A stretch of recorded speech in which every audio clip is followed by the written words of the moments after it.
Another thing I did not like about this game was the fact that the gameplay was pretty disappointing. It wasn't too bad, but they should have gave the characters 2 fighting styles and 1 weapon style. Like Chameleon, when I first played Chameleon, I thought he was gonna have that, but all he had was the crane and the ninja sword. What was this? Like, I didn't get it. Why would you water them down and then break up the style branching combo thing? That was good about the game. That gives you more power in that game. You know you were a good character if you knew how to style branch combo. See, in this game, the style branching combos weren't that great. Well, they were kind of good, but you had to compare the style branching from Armageddon from Deception. See, Deception's style branching was pretty good because you could juggle them in the air, but in this game you could juggle them, but it would be hard to juggle them because you would do the aerial combat. And that's another thing that I did not like about Armageddon. The aerial combat, when I first saw it, that was going to be, I didn't know, it felt like they were taking elements from the Marvel vs. series. If you played the Marvel vs. Capcom series, you would understand what I'm talking about. They were trying to take that. I would have been surprised if they gave you tag team combat like Marvel vs. Capcom. Like, you were basically, you just copied the element of Marvel vs. Capcom, but it's not crazy like the game. That was basically the thing I want to talk about, the gameplay. Let me see what else I could think about the gameplay that I did not like. No, that's pretty much it.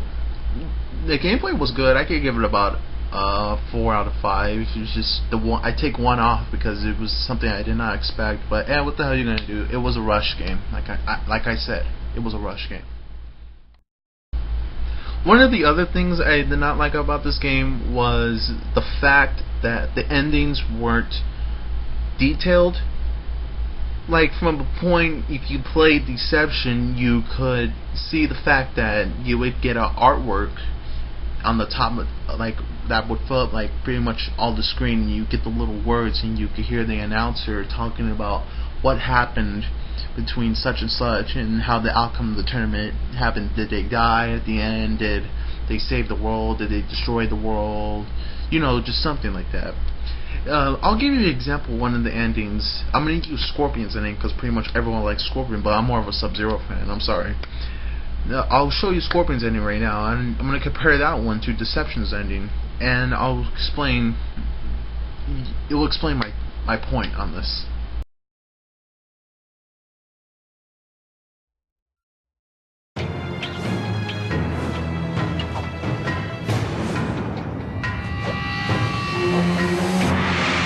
Fire of blaze was extinguished.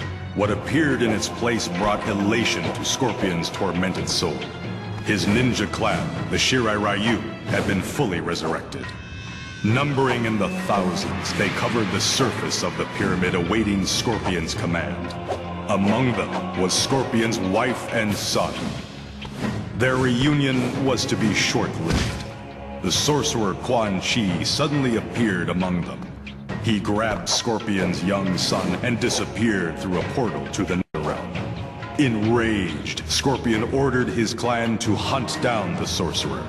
He will not rest until his son has been recovered and Quan Chi is dead.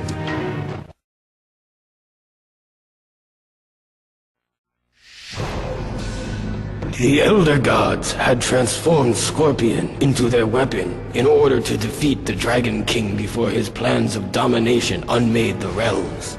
With his enhanced abilities, he tirelessly tracked Onaga through the realms until finally he cornered him in the Nexus.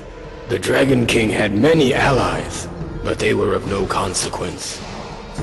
It was in fact Scorpion who was the true champion of the Elder Gods, the enforcer of their will. Only he could stop the menace that threatened all that exists. Only he could defeat the Dragon King.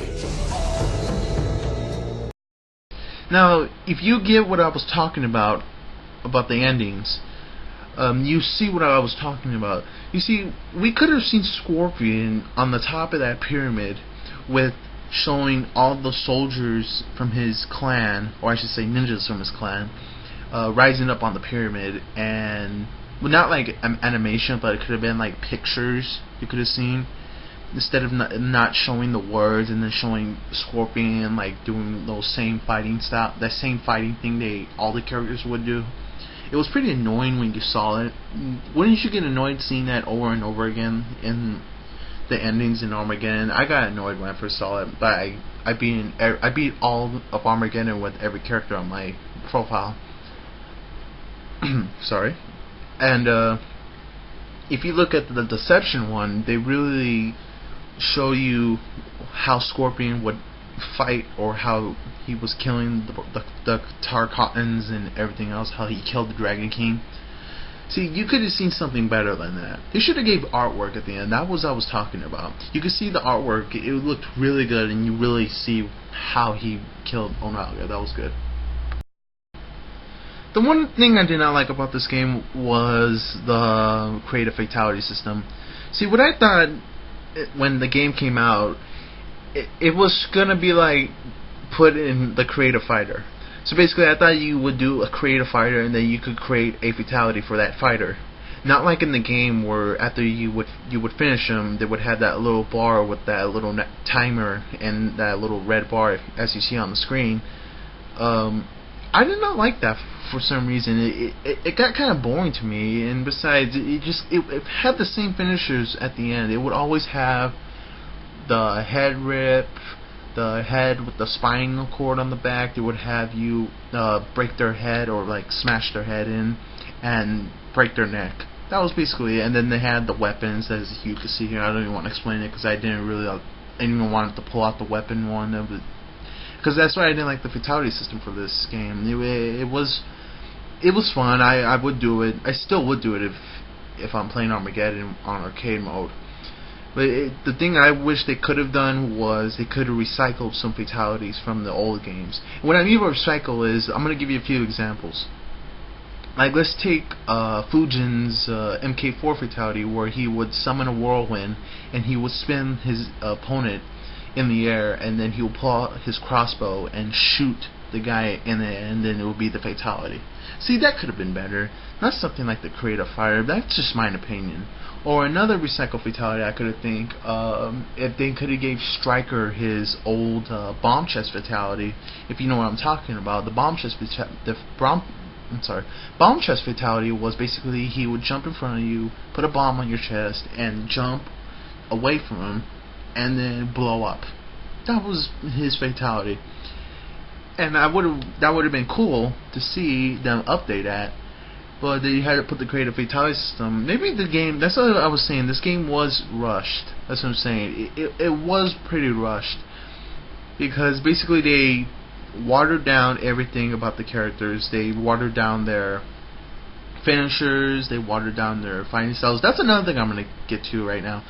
Another thing that was bad about this was the fact that they didn't give the characters two fighting styles and one weapon style. They gave you one weapon style and one fighting style, which was pretty. It wasn't too bad, but I was kind of expecting Armageddon to be a greater version of Deception. It could have been better than Deception, a hell of a lot better than Deadly Alliance, to tell you how much.